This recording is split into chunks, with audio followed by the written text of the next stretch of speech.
अस्सलाम वालेकुम, आप देख रहे हैं मेरा यूट्यूब चैनल। मुझे कहते हैं आमना रिजू। आज पाकिस्तान का नए साल का जो बजट है वो पेश किया जा रहा है। वज़ीर ख़ज़ाना इस वक्त तकरीर कर रहे हैं, बजट पेश कर रहे हैं। और इस वक्त पार्लियामेंट के अंदर हम बात करें तो हर साल की तरह दो तरह के लोग बैठे हुए हैं, एक अपोजिशन और एक हुकूमत और हुकूमती इत्तेहादी। हुकूमत और हुकूमती इत्तेहादी जो है वो तो इस बजट को पास कराएंगे, इक्का दुक्का लोग उठ के कभी तक इस पे तनकीद भी करेंगे। लेकिन अपोजिशन की अगर बात की जाए तो अपोजिशन ने बजट पेश होने से पहले ही महाज खोल लिया था।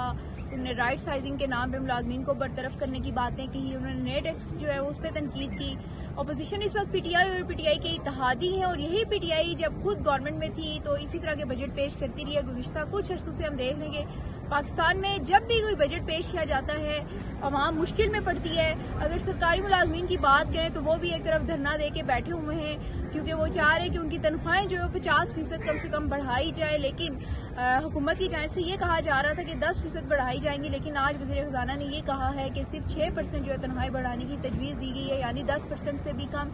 दूसरी जानिब महंगाई की अगर शरह देखें तो महंगाई की शरह जो दुगनी तिगनी हो चुकी है।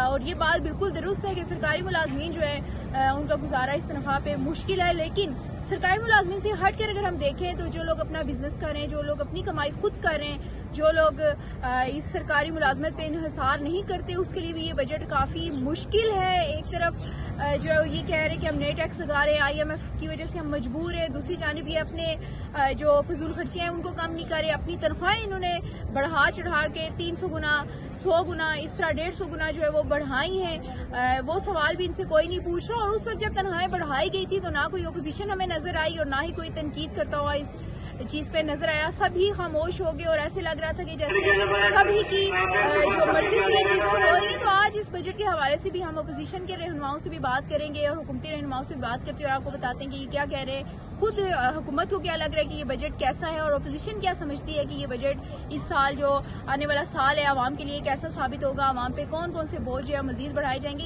इस बारे में आपको बताते हैं, आइए चलते हैं। कहेंगी आज का जो बजट पेश किया गया है उसको कैसे देखती हैं? वैसे तो अंदर हमने देखा पीटीआई की जानिब से एहतजाज भी किया गया है, लेकिन बाहर सरकारी यार मुझे बताओ कि एहतजाज क्यों ना करें, क्योंकि मेरे पास तो वो था ही नहीं, मेरे पास तो वो था ही नहीं। हमारे पास तो बजट नहीं था। We had no copies. MNAs का हक है कि जो इलेक्टेड नुमाइंदे आते हैं आप उनको बजट की कॉपीज दें, लेकिन हमसे तो बजट छुपाया गया तो मैंने तो उसको देखा ही नहीं। अब जब बजट ख़त्म हो गया, यानी बजट इजलास जो उन्होंने फाइनेंस मिनिस्टर ने बिल ले किया, तब मैं जाके ऑफिस में गया, सेक्रेटरी ऑफिस में मैंने कहा कि मुझे बजट की कॉपी तो दें। आप लोग ऊपर गैलरी से देख रहे हैं, हमारे पास कोई कॉपी थी ही नहीं। तो बजट तो उन्होंने कोई सीक्रेट था, पता नहीं क्या था कि उन्होंने छुपा लिया था। अभी देखें कैसा लगा है बजट? अब जाके देखूंगी, पहले फाइनेंस उसको वो पढ़ूंगी। सर क्या कहेंगे, आज जो बजट है अवाम पे नया टैक्स भी डाले जा रहे हैं, इसको कैसे देखते हैं? देखिए, बजट तो डिटेल का भी नहीं पता, वो तो सरसरी बातें उन्होंने बताई हैं। लेकिन असल चीज़ अगर आप देखें तो बजट आवाम के लिए तो तब रिलीफ होगी जब हुकूमत को टैक्स के पैसे इकट्ठे होंगे, और टैक्स के पैसे तब इकट्ठे होते हैं जब कारोबार बढ़ता है। तो कारोबार तो पाकिस्तान में सुखड़ रहा है, ना कोई फॉरेन इन्वेस्टमेंट आ रही है, इंडस्ट्री के भी हालात ठीक नहीं है। तो जब तक इंडस्ट्री नहीं बढ़ती, जब तक कारोबार नहीं बढ़ता, उस वक्त तक आप लोगों से क्या पैसे कलेक्ट करेंगे?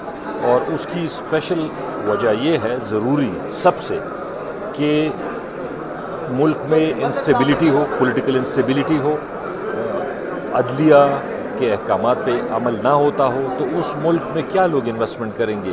पाकिस्तानी, हर एक पाकिस्तानी बदकिस्मती से जो सरमायादार है वो भी बाहर जा रहा है सरमाया लेके, जो नौजवान है यहाँ नौकरी नहीं मिल रही, वो बेचारे भी कश्तियों में डूब जाते हैं, मर जाते हैं, लेकिन उसके बावजूद भी बाहर जा रहे हैं। तो इसका मतलब है कि मुल्क के हालात ठीक नहीं है। अगर मुल्क के हालात ठीक होते क्यों लोग अपनी ज़िंदगी दाव पे लगा के बाहर जाते हैं? बजट आज पेश किया गया है, आप कैबिनेट में भी हैं, तो किस तरह देखते हैं इस बजट को? अवाम दोस्त बजट है? आपके आज के सर्कमस्टांसेस जहाँ पर इतने सारे चैलेंजेस हैं पाकिस्तान के इकोनॉमिक कंडीशन में, उस हवाले से जो है वो बहुत सारी पॉजिटिव चीज़ें हैं इसमें। और मैं समझता हूँ कि आज के मौजूदा इकोनॉमिक कंडीशन के हवाले से जो है वो जो बेहतर चीज़ पेश की जा सकती थी वो पेश की गई है।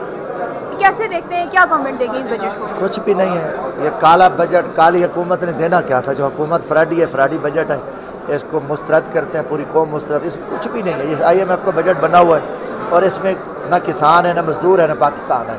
पाकिस्तान भी नहीं है। जब देखो, जो पाकिस्तान का बजट बनना है तो आप मजदूरों को ले रहे हैं, किसानों को शामिल करें, डॉक्टर को करें, इंजीनियर को करें, उस्ताद को करें, हर तबके को इन्होंने अपनी बदमाशी करके वही टैक्स, वही बदमाशी, वही अपना जो फ्राडिया बजट है। इसलिए हमने तो अपना जो देखो जो हमारे पास आवाज़ है, हमने भरपूर आवाज़ उठी जुल्म के ख़िलाफ़ और इंशाल्लाह इस बजट को जो है ना पूरी कौम मुस्तरद कर दी। हम मुस्तरद करते हैं, पार्लियामेंट में भी एहतजाज है, बाहर भी है। अल्लाह करेगा कि अल्लाह ताला इस काली हुकूमत से जल्दी इस कौम की जान छुड़ाएगा इंशाल्लाह। बजट पेश किया जा रहा है, ये अवामी बजट है कि नहीं? दावे तो यही किए जा रहे थे कि मुश्किल से निकालेंगे हमारे। देखिए बजट को मैंने जितने भी देखे ये सारे अवाम के लिए होते और ये खवास के लिए होते हैं। खवास में वो लोग जो बड़े बड़े कारखानेदार हैं, बड़े बड़े जो तनख्वाहें ज़्यादा लेते हैं, उन लोगों के लिए हैं। आप इसमें देख लें कि 6 लाख से जो जिसकी तनख्वाह ज़्यादा होगी उनके टैक्स उसमें कम है, 22 लाख वालों से ज़्यादा है उनके लिए उससे कम है। कोई जरी जो ज़मींदार है उसके लिए कोई नहीं, उस पर एक्सक्यूज ये डाला गया है कि प्रोविंशियल सब्जेक्ट है। अब आप फर्टिलाइजर टैक्स आप वो करते हो 12,900 का एक DAP की बोरी बेचते हैं, उस पर टैक्स वो कम करें ताकि वो जमींदार वो करे। यहाँ से गंदम 2,000 रुपये पे फी मन लिया जा रहा है, टमाटर 4 किलो 150 रुपये। मुझे बताएं जो काश्त करने वाला है उसका तो खाली मजदूरी भी नहीं पूरी हो रही। तो हैरान ये मेरे ख्याल में हमें पे एज एग्रीकल्चरिस्ट और बजट बड़ा होता है। ये बजट अवामी बजट है या नहीं? क्योंकि हर जगह टैक्स नजर आ रहे हैं। डिजिटल का एक रहता था, यूट्यूब पर भी टैक्स लगे। देखिए टैक्स की जो शरह है वो आप देखते हैं कि जैसे प्रॉपर्टी के कामों के लोगों के लिए जैसे मार्केट टैक्स पहले 4% लगाया गया था, उसको कम कर दिया गया, 1% कर दिया गया। तो ऐसे के मामलात आप देखें 6% जो तनख्वाहें बढ़ा दी गई हैं, उसके बाद पेंशन भी हमारी जो है वो इंक्रीज की गई है। तो कुछ इस्लाहात ऐसी जरूर करनी पड़ जाती हैं जिनके जरिए हम लोग टैक्स लेकर इस मुल्क का कर्जा भी अदा कर सकें। तो उन चीजों में जरूर टैक्स आयद किया गया, लेकिन जिन चीजों पर टैक्स आयद किया गया वो मेरे ख्याल में एक जायज तरीका है। तो ये एक अवाम दोस्त बजट तो मैं इसको जरूर कहूँगी। ये कह रही है कि मैं खुश हूँ कि आज अल्हम्दुलिल्लाह कोalition जमातों के होने के साथ साथ दूसरा बजट हमने पेश किया और बड़े खुशबी के साथ मियां मोहम्मद शहबाज शरीफ साहब, वज़ीर-ए-आज़म साहब और हमारी जितनी भी कोalition जमातें हैं आज हम उनका शुक्रिया अदा करते हैं। पीपल्स पार्टी का भी बाकी जितनी जमातें कि अल्हम्दुलिल्लाह आज हम कामयाब हुए। पीपल्स पार्टी की जानिब से तो हमेशा सरकारी मुलाजमीन का साथ दिया जाता है और आज इस पर हम देख रहे हैं कि पीपल्स पार्टी ने दावा किया था कि ये बजट उनके साथ मिलकर बनाया जाएगा, लेकिन भाई बड़ी तादाद में सरकारी मुलाजमीन और सिर्फ 6% उनकी 6% अभी तक नहीं है, लेकिन कैबिनेट सेक्रेटरी को 10% हो गई है और पेंशन में भी 7%। 10% इनफ होगी? इतनी ज़्यादा महंगाई टैक्स नहीं लग रही। मैं ये समझती हूँ कि देखिए इन हालात में बजट अच्छा नहीं है। सेहत, एजुकेशन, सोशल प्रोटेक्शन सभी का बजट जो है वो रिडक्ट हुआ है और कोई भी टारगेट अचीव नहीं हुआ है। सिर्फ इंडस्ट्रीज के लेवल से कुछ बेहतरी है। तो मुश्किल वक्त काटना ही है, लेकिन हर किसी को कहाँ कहाँ टैक्स ख़त्म हुआ है, कहाँ कहाँ टैक्स लगा है, तनख्वाहदार को क्या रिलीफ मिला है, ये सारी चीज़ें हमने इंशाल्लाह देखनी है। लेकिन इतनी बात मैं समझता हूँ कि हुकूमत की जो इंटेंशंस हैं वो बड़ी वाज़ेह थी। इस दौरान जो हमारी इंटरेक्शन रही है हुकूमत के साथ या फाइनेंस की जो टीम है उसके साथ, तो उसमें यही कोशिश थी कि इंडस्ट्री को रिलीफ दिया जाए, ताजर को रिलीफ दिया जाए, बिजनेसमैन को रिलीफ दिया जाए और सबसे बढ़ के ये कि तनख्वाहदार तबके को और आम आदमी को। तो ये सारी जो कोशिश और काविश होती है ये गिवन जो रिसोर्सेज होते हैं या सोर्सेज होते हैं उसके मुताबिक होती है। तो जो हमारी आमदन है उसके अंदर और फिर सबसे हमारी जो इमीडिएट एक ज़रूरत बढ़ गई है वो है दिफा की। अभी आप रिसेंटली जानते हैं कि हमारे एक पड़ोसी ने जो हमेशा हमसे महाज़ाराई दुश्मनी और जंग आजमाई पे रहता है, उसने हमें एक बहुत बड़ी आजमाइश में डाला। तो हमने दिफाई बजट में मामूली इजाफा किया, उतना नहीं किया जो इंडिया ने किया है। तो ओवरऑल मैं समझता हूँ कि जो ज़रूरी टारगेट्स थे, मद्दात थे पेश नज़र हुकूमत के, उनको एड्रेस करने की कोशिश की गई है। इनको प्रोपोजल्स कहते हैं। ये बजट कोई हतमी नहीं होता है।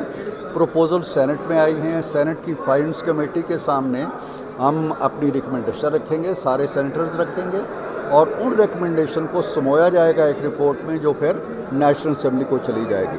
तो होपफुली जो फाइनल शक्ल आएगी बजट की वो एक इम्प्रूव्ड शक्ल होगी मौजूदा शक्ल से। Thank you. हमने टाइम मांगा है उनके औरंगजेब साहब से, एहसन इकबाल से, उनके खास वजीर, और जुम्मे को इंशाल्लाह टाइम हमें मिलेगा, हम लेंगे। वजीर आजम से ले रहे हैं, अगर उनसे नहीं तो वज़रा से लेंगे, और फिर हमारी तकारीर कुछ ज़्यादा सख्त होंगी, फिर ज़्यादा मरहम पट्टी करनी पड़ेगी अगर हमारी तकारीर को रोका ना गया, तो फिर वो तकारीर इस मरतबा जो बड़ी गर्मा गर्म होगी, मैं भी इसे बता रहा हूँ। अच्छा सर, आप ये कह रहे हैं कि बजट के हवाले से हमारी एक मीटिंग और होगी, क्योंकि मुस्तफ़ा कमाल से अभी बात हुई, उन्होंने ये कहा कि जैसे हालात है उस लिहाज से अगर देखा जाए तो ये बजट जो है वो ठीक है। भाई मुस्तफ़ा कमाल भाई इतनी रियायत तो करेंगे ना, वो वफाकी वजीर हैं, सेहत के वजीर हैं, तो वो थोड़ा सा इसलिए अपने काबीना में साथ बैठते हैं, उन्होंने ये बजट वहाँ पास किया है। लेकिन मैं ज़रा खुला ठहरा आदमी हूँ, और जो बात हकीकत है, वज़ीर बन जाऊँ तब भी बात करूँगा और ना बनूँ तब भी यही बात करूँगा। तो मैंने ये बात की है, मुस्तफ़ा भाई ने की तो वो गलत नहीं की, उन्होंने अपनी तरफ से एक मीटिंग हमारी हो चुकी है, और इन हालात में बजट यानी पिछले साल यानी जो रवां माली साल का बजट है ना 2024-25 उसके मुकाबले में बहुत बेहतर है, उसके मुकाबले में बेहतर है, इसलिए मुस्तफ़ा भाई ने कहा कि बेहतर है। आज का बजट कैसा है, क्योंकि नए टैक्स भी लगाए? तो मैं कहूँगा कि बजट जो है ये अवाम दोस्त बजट नहीं है, अवाम दुश्मन बजट है। और उसकी वजह ये है कि पहली बात तो उन्होंने ये की है कि जो टैक्स देने वाले लोग हैं उनको मज़ीद टैक्स देना का पाबंद कर दिया गया है, यानी उनको निचोड़ दिया गया है। जो टैक्स नहीं देते उनको छूट है। फिर उन्होंने जो FBI और जो अदारे हैं उनको सिर्फ ताकतें दे दी हैं कि आप जाके अवाम को तंग करें ताकि करप्शन और बढ़े, और उनको सज़ाएँ दें। उनको ताकत दे दी है कि वो जाके हम जैसे लोगों को, आप जैसे लोगों को आके आपके घर पकड़ लें, आपकी जायदाद जब्त कर लें वगैरह वगैरह, ताकि आप रिश्वत दें और मजबूर हो जाएं कि उनको। तो बेसिकली ये बजट करप्शन को बढ़ाने वाला बजट है। इस बजट के तीसरी चीज़ जो बड़ी अहम नज़र आती है कि ये इसमें किसी किस्म की छूट नहीं दी गई, बल्कि बर्डन कर दिया गया है अवाम को। तो मेरा ख्याल है कि ये बजट जो है ये आगे चलेगा नहीं। बजट पे आगे प्लेन अंदर तो यही है, और ये कहा जा रहा है कि हमें बजट की कापियाँ जो है वो हमारे पास नहीं थी, तो क्या अडियाला जाया जाएगा कि आगे क्या करना है इस पे? नहीं, अडियाला में तो खान साहब से ऑब्वियसली हर बात पे हम राय और मशवरा तो लेते हैं, उनसे कंसल्ट भी करते हैं, इसमें तो कोई दो राय नहीं है। और बजट की कापी तो आज ही मिली, आज तो उनकी स्पीच थी, और फाइनेंस बिल हुआ, फाइनेंस बिल को इस पर देखेंगे। 2 दिन का ब्रेक इसलिए होता है, और फिर 13 तारीख से इंशाल्लाह ताला इस पर बहस होगी, उसको देखेंगे। लेकिन मैंने इकनॉमिक सर्वे का रिपोर्ट देखा है, वो मुझे बड़ा मायूसकुन नज़र आया था, क्योंकि हुकूमत के बावजूद इसकी कि इन्होंने IMF की फैसिलिटीज़ भी अवेल की है, सारे इदारों का ताउन भी हासिल रहा है, सारी पॉलिटिकल मैनूवरिंग भी इन्होंने की है, लेकिन कोई सी चीज़ को ये टच नहीं कर सके, वो हदफ हासिल नहीं कर सके। लोग पावर्टी लाइन से ज़्यादा गुर्बत के नीचे आ गए, बेरोज़गारी ज़्यादा बढ़ी है, सबसे ज़्यादा बच्चे स्कूल से इस वक्त आउट है, और कोई रिफॉर्म्स नहीं कर सके, चाहे वो पेंशन के रिफॉर्म्स थे, चाहे स्ट्रक्चर रिफॉर्म्स थे। डाउन राइट साइजिंग इन्होंने करनी थी, वो ये नहीं कर सके। कोई एक इदारे को भी ये प्राइवेटाइज नहीं कर सके। तो मैं समझता हूँ कि इतना लो परफॉर्मेंस नहीं होना चाहिए था, बेहतरी होनी चाहिए थी, स्पेशली जबकि लीस्ट डेवलपमेंट कंट्रीज जिसको कहते हैं LDCs, उसमें पाकिस्तान का जो इकनॉमिक ग्रोथ है वो बहुत कम है, 2.6%, so this is very below the average.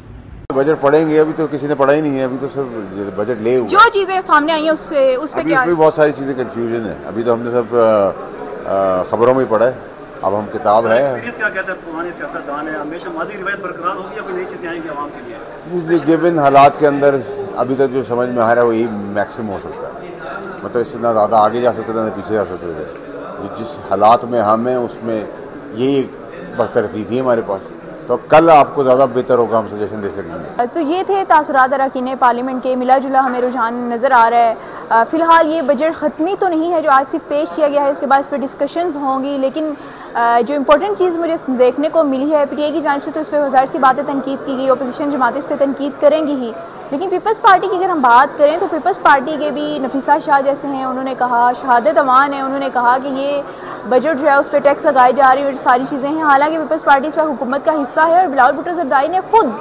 हमारे ही सवाल का जवाब देते हुए कहा था कि इस साल जो है वो बजट पीपल्स पार्टी साथ मिलकर बनाएगी, मुशावरत से बनाया जाएगा, क्योंकि पीपल्स पार्टी का लास्ट ईयर भी यही कहना था कि हमसे मुशावरत नहीं की जाती, हमें लूप में नहीं लिया जाता है हम फैसलों में। और उसके बाद ये तय हुआ था और इम्पोर्टेंट मीटिंग भी हुई जिसमें चारों सूबों के वुज़रा समेत गवर्नर जो थे वो भी आए और उनने मिल बैठकर सारी तमाम चीज़ें तय की। लेकिन उसके बावजूद आज पीपल्स पार्टी जो है हमें पॉलिटिक्स खेलती हुई नज़र आई है और उन्हें ऐसे ही बयानात दिए हैं। लेकिन नून लीग की जानिब से ये कहा जा रहा है कि जैसे हालात थे उसके मुताबिक ये बजट जो है मेरे ख्याल में आइडियल है, क्योंकि हमने तमाम तर चीज़ें IMF का दबाव भी बर्दाश्त किया। इसके अलावा जो चीज़ें हैं उन पर डिस्कशन की जाएगी। और एक और चीज़ इंपॉर्टेंट ये है कि MQM से जब हमने बात की तो MQM के फारूक सत्तार की आपने बयान देखा होगा, उन्होंने कहा है कि हम इस पर बात करेंगे, हमें ये बजट मंजूर नहीं है, हम इसके लिए एहसन इकबाल से भी मिलेंगे, वज़ीर ख़ज़ाना से भी मिलेंगे, वज़ीर आज़म से भी एक और नशिस्त करेंगे।